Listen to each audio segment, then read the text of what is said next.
হেঁটে হেঁটে ঘুরতে হবে সেই জন্য আমরা সেই জন্য এখানে দাঁড়িয়ে রয়েছি। স্যারকে হেঁটে হেঁটে ঘুরবো, হেঁটে হেঁটে ঘুরতে হবে স্যারকে।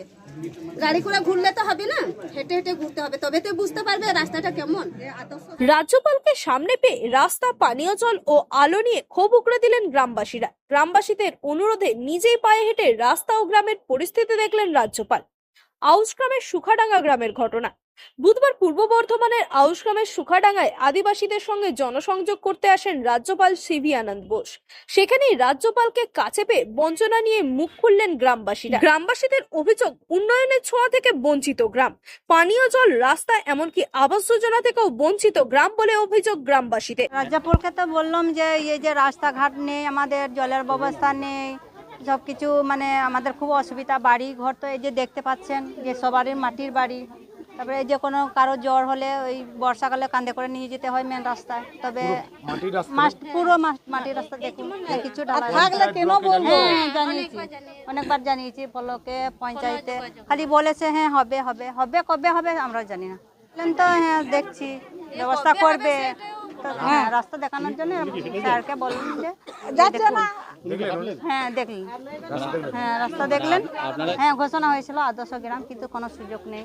তো দেখতে তো পাচ্ছেন সবারই মাটির বাড়ি, আমরা কোনো ইয়ে পাইনি মানে সরকার থেকে। হ্যাঁ জলের থেকে তো ওই পাইপ লাইন তো করে দিয়েছেন, যে জল এখনো আসেনি না না। আমরা সুখাডাঙ্গা আদিবাসী এবং আমাদের এই সংসদে জরকাডাঙ্গা আদিবাসী গ্রাম, দুটো গ্রাম আছে, প্রায় 300 থেকে 350 পরিবারের বাস। আমাদের এই 10-12 বছর হচ্ছে রাস্তাঘাট থেকে আরম্ভ করে আবাস যোজনা, ঘর, সমস্ত জল, পানীয় জল থেকে সমস্ত দিক থেকে আমরা বঞ্চিত হয়েছি। আমরা বিডিওকে অভিযোগ করেছি, পঞ্চায়েত দপ্তরে অভিযোগ করেছি, বহু জায়গায় এতদিন অভিযোগ করে এসেও এখনও আমরা কোনো সুরাহা পাইনি। আজকে রাজ্যপালকে আমরা ওই বিষয়টাকে দেখার জন্য আমরা জানালাম, যাতে আমাদের উনি একটু গুরুত্বপূর্ণ সহকারে দেখেন।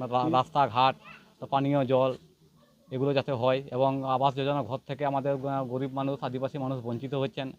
আজও পর্যন্ত আমাদের একটা এখনও আবাস যোজনা ঘর ঢোকেনি। আপনি ওখানে যাওয়ার পরে আমাদের হচ্ছে জেনারেল বডি মিটিং, প্রধান ডাকেন না। ওখানে আমাদের কতগুলো আবাস যোজনা ঘর ঢুকেছে, চাইলে ওখানে প্রধান আমার মেম্বার আমি থাকলেও আমাদের 3টা বিরোধী মেম্বার আছি, আমাদেরকে অ্যালাউ করে না।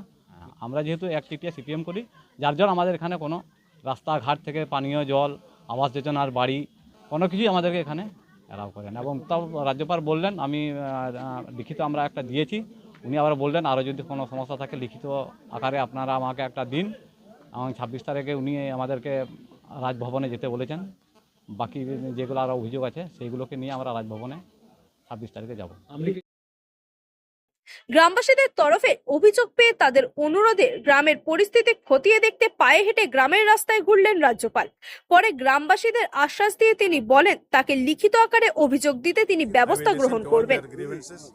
All their complaints and take it up with the appropriate authorities for appropriate action, and it will be followed up diligently from the Rajpal. गाँव वालों का कहना है कि बहुत दिन से ये रास्ता हो नहीं रहा है, क्या बोलेंगे? I will take it up with the appropriate authorities.